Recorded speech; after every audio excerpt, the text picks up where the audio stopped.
अपराधी मोहित इस एनकाउंटर में घायल हो गया है। सोनीपत के गांव कथूरा का ये बदमाश रहने वाला बताया जा रहा है। गैंगस्टर दीपक नांदल का सहयोगी।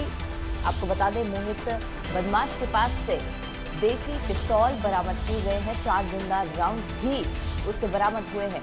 बदमाश पर लूट, हत्या का प्रयास समेत कई मामले दर्ज हैं और पुलिस काफी समय से इसकी छानबीन यहाँ पर कर रही थी। और अब ये जो पुलिस के बीच साथ मुठभेड़ हुई है, इसमें अब ये कुख्यात बदमाश, कुख्यात अपराधी गिरफ्तार कर लिया गया है। आपको बता दें, कुख्यात अपराधी जिसका नाम मोहित बताया जा रहा है, उसको पुलिस और बदमाशों के बीच जो मुठभेड़ हुई है उसके बाद उसे गिरफ्तार कर लिया गया है। मोहित एनकाउंटर में घायल हो गया है। सुरक्षा बलों, पुलिस को ये बड़ी सफलता यहाँ पर मिलती है। सोनीपत के गांव कथूरा का बता दें कि मोहित रहने वाला बताया जा रहा है। गैंगस्टर दीपक नांदल का सहयोगी मोहित को बताया जाता है और देसी पिस्तौल मोहित से बरामद की गई है। साथ ही साथ 4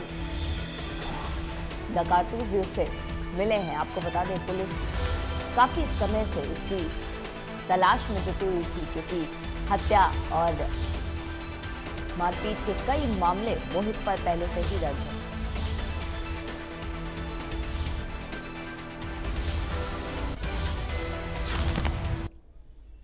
और ये खबर रोहतक से हम आपको बता रहे हैं। दिनेश कौशिक भी हमारे संवाददाता इस खबर पर जुड़े हुए हैं।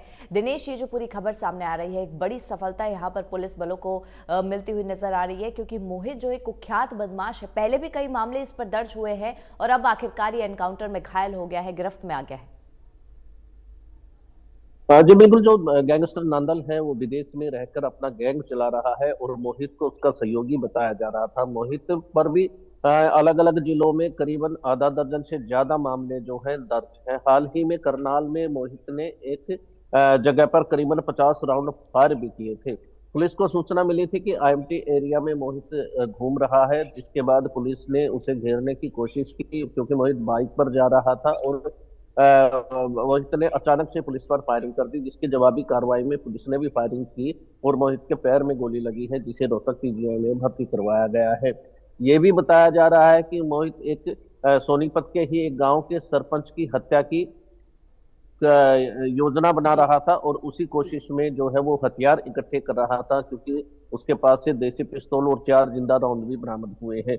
मोहित पर हत्या का प्रयास, लूट, डकैती जैसे कई मामले भी दर्ज है। तो कहीं ना कहीं पुलिस को ये बड़ी सफलता हाथ लगी है, जिसके चलते पुलिस ने कुख्यात बदमाश को गिरफ्तार किया है। हालांकि जो पूछताछ है वो मोहित के ठीक होने के बाद, यानी पीजीआई से डिस्चार्ज होने के बाद ही पुलिस जो है उसे अदालत में पेश कर रिमांड की मांग करेगी और उससे पूछताछ करेगी। कई चौंकाने वाले खुलासे हो सकते हैं। जो गैंगस्टर के तार जुड़े हुए हैं, विदेशों में बैठकर जो यहाँ पर अपना गैंग चला रहे हैं, उनसे जो तार जुड़े हुए हैं उसके भी जो है कई राज खुलने की उम्मीद जताई जा रही है। जी दिनेश, और लगातार जो हरियाणा पुलिस है वो अपराधियों के खिलाफ ताबड़तोड़ एक्शन में नजर आ रही है, भले वे ऑपरेशन हॉटस्पॉट डोमिनेशन हो उसके तहत देखा जाए या फिर अब ये जो मुठभेड़ सामने आई है, तो एक तरीके से देखा जा रहा है कि हरियाणा में अब अपराध के खिलाफ नो टॉलरेंस की नीति हरियाणा पुलिस लेकर चल रही है। हाँ बिल्कुल। देखिए, पुलिस पर काफी सवालिया निशान खड़े हो रहे थे। कई अपराधी छूट जाते थे, घटनाक्रम को अंजाम देकर फरार हो जाते थे। ऐसे में पुलिस पर कई सवाल खड़े हो रहे थे, लेकिन जब से नए डीजीपी आए हैं तो उन्होंने स्पष्ट संदेश यही दिया है कि अपराधियों को हर हाल में पकड़ना है और उन्हें उनसे दो दो हाथ करने हैं। यदि वो गोली चलाते हैं तो इसका जवाब गोली से दिया जाएगा। हाल ही में अगर आप पूरा हरियाणा में रिकॉर्ड देखें तो नए डीजीपी जी। ओपी सिंह के आने के बाद से लगातार बदमाशों को गिरफ्तार किया जा रहा है। हालांकि ओपी सिंह ने यह भी कहा कि जो एरिया का जो एसएचओ होता है उसे हर बात का मालूम होता है, हर बदमाश के बारे में जानकारी होती है, तो वो अपनी तरफ से एक्शन करे और कम से कम 5 बदमाशों को जरूर गिरफ्तार करे। तो कहीं ना कहीं उस मुहिम का असर साफ नजर आ रहा है।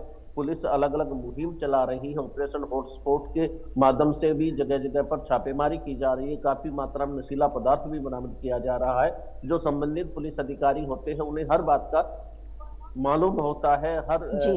व्यक्ति के वो टच में रहते हैं। तो कहीं ना कहीं पुलिस का ये ऑपरेशन था, ये कहीं ना कहीं सक्सेसफुल होता दिखाई दे रहा है और बदमाश सलाखों के पीछे जा रहे हैं। जी दिनेश, और मोहित की अगर बात करें, मोहित को पकड़ा गया है और ये भी बताया जा रहा है कि ये गैंगस्टर दीपक नांदल का भी सहयोगी हो सकता है। तो और कई कनेक्शन, जब इससे पूछताछ की जाएगी तो और कई कनेक्शन भी इससे निकल सकते हैं और बड़े गैंग का भी एक इनमें इन अपराधों के लेकर हाथ हो सकता है।